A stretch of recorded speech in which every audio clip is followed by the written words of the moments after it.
जवाहर नवोदय विद्यालय परीक्षा 2027 कौन दे सकता है एग्जाम यानी एलिजिबिलिटी क्या है, योग्यता क्या है, जानना बहुत जरूरी है। और कई सारे अपडेट इस बार 2027 के अंदर किए गए, वो अपडेट्स क्या है कंप्लीट बात करेंगे।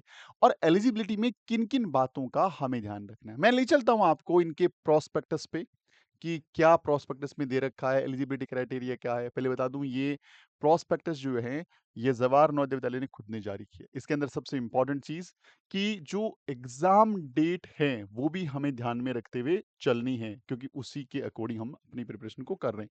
मैं आपको बताऊं, यहाँ पे जो मेंशन है उसके अकॉर्डिंग लास्ट डेट फॉर्म भरने की 31 जुलाई है। यानी अगर आप फॉर्म नहीं भरे हैं तो अभी जाकर के फॉर्म भरने का प्रोसेस कंप्लीट करें, क्योंकि यहाँ पे डेट बढ़ने की संभावना बहुत कम है। पेपर कब होगा? 28 नवंबर को पेपर हो जाएगा, 28 नवंबर को एग्जाम हो जाएगा। टाइम स्लॉट कम है और साथ में इस बार कई सारे चेंजेस हैं। किसके अंदर? सिलेबस में चेंज है, एग्जाम पैटर्न में चेंज है, एलिजिबिलिटी में चेंज है, और रिजल्ट आने के बाद के प्रोसेस में भी चेंज है, और पेपर कैसे कंडक्ट करना है उसमें भी चेंजेस है। यानी कई सारे चेंजेस एक साथ जवाहर नवोदय विद्यालय लेके आए। तो हमें उन हर चीज को समझना जरूरी है। अगर आपका सपना जवाहर नवोदय विद्यालय है तो जरूर इन बातों का बहुत ढंग से ध्यान रखना है। बात करेंगे एलिजिबिलिटी की, सर योग्यता क्या चाहिए। तो सबसे इंपॉर्टेंट चीज दो होती है इसमें, कि एक हमें एज और दूसरा हमारा एजुकेशन क्वालिफिकेशन। इन दोनों को बेसिकली फोकस हमें रखना है। तो एलिजिबिलिटी में मैं आपको बता दूं कि चीजें हमें एज ग्रुप पे बेसिकली काम करना है, और उसको मुझे ध्यान रखते हुए चलना है। ये वाला सबसे पहले एज, आपका जो जन्म है वो इस एज के अंदर आना चाहिए। 1 मई, 1 मई यानी 01 में 1 मई 2015 से 31 जुलाई 2017। पहले ये डेट में देखें कि आपका बच्चा इस रेंज में आ भी रहा है या नहीं आ रहा। अगर आपका बच्चा इस रेंज में आ रहा है और ये दोनों डेट भी इसमें इंक्लूड है, तो आपका बच्चा एलिजिबल है, यानी फॉर्म भर सकता है एज के अकॉर्डिंग। ओके सर, दूसरी क्या एलिजिबिलिटी है?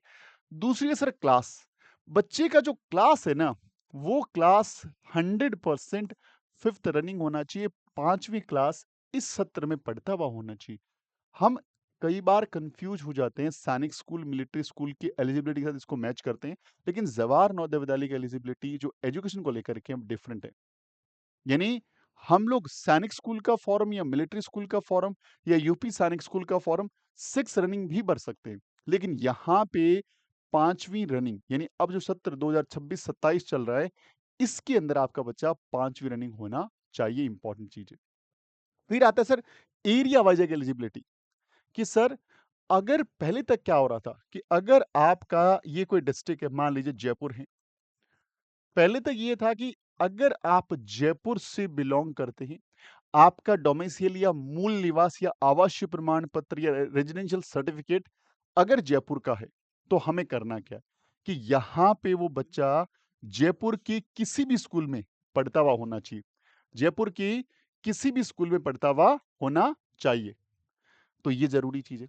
अब चेंज कर दिया थोड़ा सा। क्या चेंज कर दिया जी? एक छोटी सी इंपॉर्टेंट बात चेंज कर दी गई कि सर यहां पे अभी एलिजिबिलिटी को लेकर के थोड़ा सा चेंज हुआ है। क्या चेंज हुआ है? पहले यह था कि आपका बच्चा जयपुर में ही पढ़ता रहे, जयपुर से बाहर जैसे ही क्या गया बच्चा पढ़ने के लिए, एलिजिबिलिटी खत्म हो गई। अब यहां पे बड़ा चेंज कर दिया गया कि सर इस एलिजिबिलिटी में एक चेंज है कि अगर आप जयपुर से हैं, अगर आपका डोमिसाइल मान लीजिए जयपुर से हैं, और बच्चा यहाँ पे जयपुर में कहीं भी रह रहा है, या उसका रेजिडेंस वहां पे है या रेजिडेंस के डॉक्यूमेंट वहां के हैं, और वो ट्रेवल करके नेबरिंग किसी डिस्ट्रिक्ट के अंदर पढ़ाई करने के लिए चला गया, नेबरिंग किसी डिस्ट्रिक्ट में चला गया, क्योंकि बहुत सारे बॉर्डर के जो गांव होते हैं, जो चीज़ें होती है, अब उनको पढ़ाई के लिए यहाँ वहाँ ट्रेवल करना पड़ता है, तो कई बार उसको दूसरे डिस्ट्रिक्ट में ट्रेवल करना पड़ता है। तो वो चला गया, तो पहले के नियमों का अकॉर्डिंग तो वो फॉर्म ही नहीं भर सकता, लेकिन अब अमेंडमेंट कर दिया गया, अब बदलाव कर दिया गया है। अगर आप यहाँ से यहाँ पर चले गए, और यहाँ और यहाँ के, यानी आपके घर से और उस स्कूल की डिस्टेंस जो है वो 10 किलोमीटर तक है, 10 किलोमीटर तक हैं, तब आप एलिजिबल हैं। यानी अगर आप जहाँ पे रहते हैं और आप जहाँ पे पढ़ते हैं, जिस स्कूल में पढ़ते हैं, उन दोनों की डिस्टेंस 10 किलोमीटर होनी चाहिए। इसे 10 किलोमीटर का नियम कहा गया। क्यों भाई? ये इसलिए किया गया कि कई बार मजबूरी में हमें ये चीज़ें करनी पड़ती है। गाँव के अंदर अच्छी एजुकेशन मान लीजिए नहीं मिल रही है या फिर आपकी लोकेलिटी में हायर एजुकेशन की कोई मान लीजिए स्कूल ही नहीं है, तो आपको ट्रैवल करना पड़ रहा है, लेकिन नवोदय विद्यालय की एलिजिबिलिटी पिछली बार तक खो रहे थे। इसलिए नया अमेंडमेंट आ गया कि अब आप यदि नेबरिंग किसी डिस्ट्रिक्ट में पढ़ रहे हैं, जिले में पढ़ रहे हैं और उनकी डिस्टेंस आपके घर से 10 किलोमीटर के बीच में है, तो भी आप फॉर्म भर सकते हैं। यानी ये फॉर्म भरने की एलिजिबिलिटी रहने वाली है। इसके अंदर भी आपका फॉर्म भरा जा सकता है। यानी ये नई चीज़ जुड़ी हुई है, नया अमेंडमेंट है और बहुत ध्यान से आपको इसको समझना है 10 किलोमीटर रूल को। इसके साथ-साथ एक रूरल और अर्बन को लेकर के कन्फ्यूजन है। कई बार क्या लगता है पेरेंट्स को कि चलो भई देखो बेसिकली एलिजिबिलिटी ये 2-3 चीज़ें चाहिए होती है, उतना है तो ओके है, कोई इश्यू नहीं है। डॉक्यूमेंट का अलग वीडियो बात करेंगे और पूरा का पूरा रिजर्वेशन अलग बात करेंगे, लेकिन फिलहाल छोटा-सा एक डिस्कशन करते हैं रूरल और अर्बन का, यानी ग्रामीण और शहरी। जनरली नवोदय विद्यालय के अंदर एक बड़ा रिजर्वेशन का सेगमेंट होता है, जहाँ पे 75% यानी 75% सीटें ग्रामीण बच्चों के लिए आरक्षित होती है, रिज़र्व्ड होती है। अब उसके लिए कई बार पेरेंट्स को ये कन्फ्यूज़न हो जाता है कि चलिए हमारा बच्चा 3rd क्लास शहर से पढ़ा, हम एक काम करते हैं 4th में एडमिशन करा देते हैं या 3rd 4th जो हैं वो गाँव शहर में पढ़ा, 5th क्लास में एडमिशन करा देते हैं। कहाँ करा देते हैं? गाँव की किसी स्कूल में। उससे क्या होगा जब फॉर्म भरेंगे तो हम लोग भर पाएँगे कि हम ग्रामीण इलाके से हैं या ग्रामीण परिवेश से हैं और वहाँ पे हमें एलिजिबिलिटी मिल जाएगी किसकी?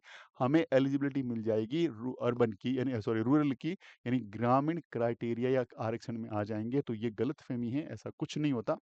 आपको अगर ग्रामीण की आरक्षण को लेना है आपको रूरल का रिजर्वेशन लेना है तो उसका साफ-साफ शब्दों में नियम क्या है कि बच्चा जो है 3rd क्लास, 4th क्लास और 5th क्लास यानी तीनों क्लासें 3rd, 4th, 5th वो गाँव की किसी भी स्कूल से पढ़े हुए होने चाहिए।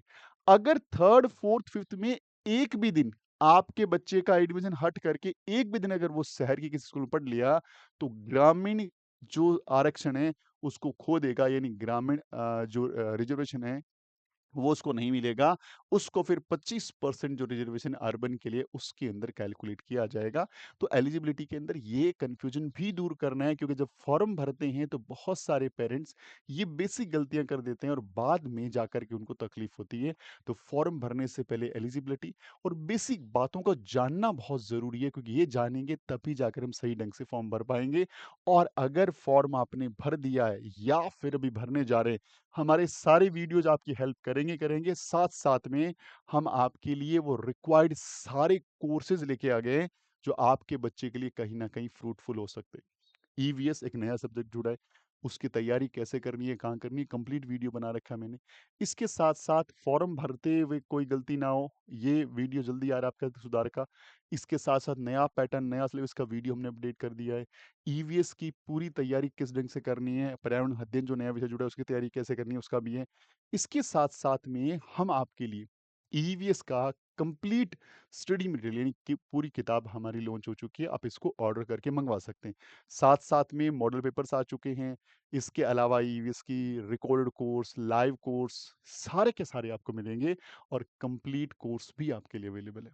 उम्मीद करता हूँ कि जवाहर नवोदय विद्यालय की आपकी तैयारी बहुत बेहतरीन चल रही होगी। किसी भी तरह की रिक्वायरमेंट के लिए हमारे डैशबोर्ड नंबर है। सिर्फ लिखना है जवाहर नवोदय विद्यालय क्लास 6th आगे लिखना है कि पूरी बैच चाहिए, ईवीएस का चाहिए, आपको पेपर चाहिए, आपको रिकॉर्ड बैच चाहिए, लाइव बैच चाहिए, यानी सारा सेगमेंट पूरा इकोसिस्टम इसके डिज़ाइन कर दिया गया है। तो मिलते हैं हमारे किसी भी बेहतरीन क्लास में, तब तक अपना ख़्याल रखें। जय जय भारत, वंदे मातरम।